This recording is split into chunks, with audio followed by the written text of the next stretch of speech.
We're back with Chef Kyle. And he's going to show us some liquid nitrogen demonstrations, make some dipping dots. Is that Absolutely. How We're going to make How some do you do dipping that? dots, and then we're gonna spin some ice cream. Okay. Okay. So before we get started with anything, this is our liquid nitrogen. Oh my goodness. It looks comes like... in a 160 liter Oh my goodness. doer in the back. Now this isn't dangerous. Oh my goodness. It Wow. is, it can burn you. It's boiling at 160, or I'm sorry, 300 degrees below zero. Oh my goodness. You can handle it, but I wouldn't. No, I mean, I think I'll keep my hands luckily up. for me, I have had the experience with it, but it can burn you for sure. This is actually our red wine sorbet base.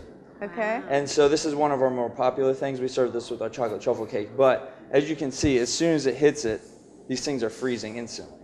So it's very cold. You must really freak people out. I know you do demonstrations here on occasion.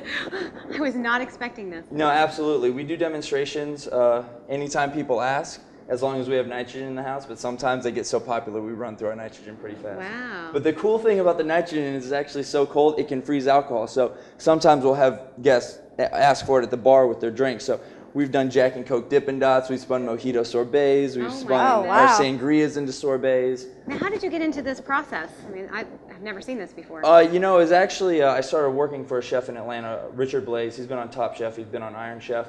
I worked for him for about 2 months, and then he left the restaurant. So it was just enough time to kind of get introduced to it and kind of spark my interest. So outside of work, because once he left, we kind of stopped doing this stuff. It was enough to get my interest sparked where when I was not at work, I could be reading about stuff. So. Wow. And tell us a little bit more about your other creations, because we've tasted some of your dishes that have just been amazing, and they're very interesting pairings of flavors. And talk about your philosophy, where you get your ideas from, your inspiration, kind of what your philosophy about food is. You know, my philosophy about food is very simple. I think that food, great food, should be two things: fun and sophisticated. Okay. And there's no reason that food can't be those two things. Okay. At the same time. You know, a lot of times you'll get very sophisticated food that's pretentious, and that's just not what we are here. Or you'll get very fun food that's kind of put together haphazardly. So we just kind of combine those two. And it's all about the flavor combinations. And what I really try to do is take flavors and foods that people are really used to and just kind of put a spin on them. Like our caprese salad, which you guys tasted a couple weeks ago. People know what that is. They order it. And then when it comes to the table, they're kind of like, you don't want to eat it. It's like a form of art. Right, and they're just kind of taken back for a second, and it's just like kind of exceeding expectations is what we're trying to do here. And like you said before, like some of the stuff, like for the wine dinners, I'll think about it for a second, and then it'll kind of come to me. But sometimes it's 2:30 in the morning. I'm waking up and just writing stuff down, and sometimes it makes sense when I wake up, and sometimes it doesn't. Or you try it in the kitchen, and you're like, what was I thinking? Now, the cool thing about this is you can kind of see it boil. It's like throwing hot water in a saute. You feel the coolness. Yeah. Oh, yeah. So these are actually the Dippin' Dots, just like you would get at a mall or at a carnival or anything like that. Wow. And you said the base that you used for that was... The base that we use for this is a Shiraz out of Australia. Oh, how hard that is.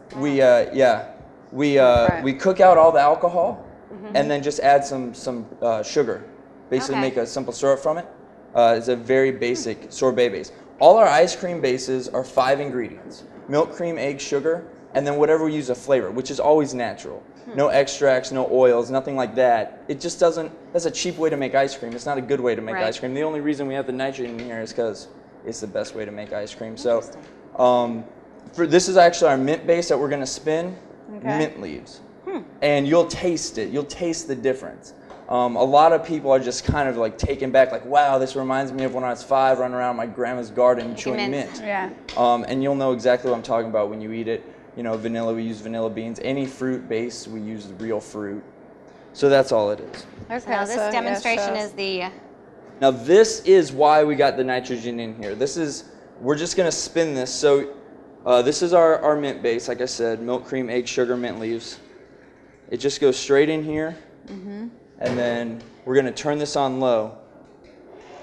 As it's spinning, we're going to pour the nitrogen straight into it. Now the great thing about this is, stand back.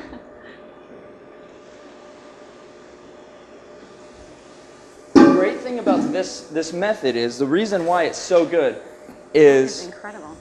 typically a commercial ice cream mixer will spin ice cream anywhere between 10 minutes and an hour. So in that time, you're creating ice crystals and you're incorporating air. This spins it so fast that we're not going to do either of those things.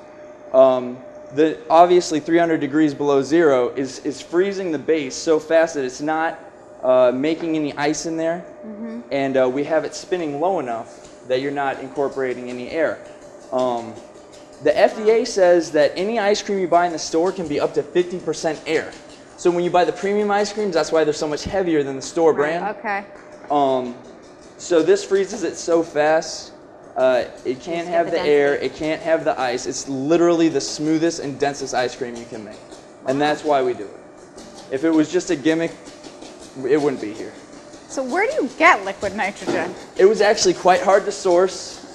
They don't like to just give this stuff to people. I can see why. Yeah. But, Could you imagine a bunch of teenagers getting their hands on this Do stuff? you need to be certified to do this? Certified crazy a little bit. Yeah. That's probably it. I highly recommend coming in for one of these demonstrations. No, Because I'm telling absolutely. you, being here next to this. Yeah, you can't really experience it until No, you it's get quite the air yeah, and the coolness.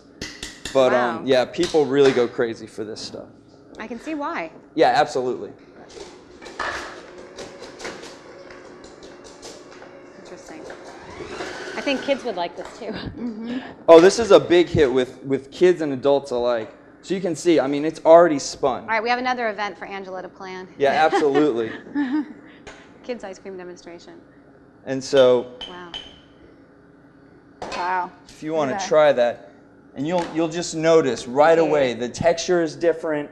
Like I said, the mint, the flavor is going to pop, but it's really about the texture, the density. Oh, wow, the mint. Yeah, the The mint smoothness. is amazing. Yeah, absolutely. That is very, very good. And it's incredibly creamy.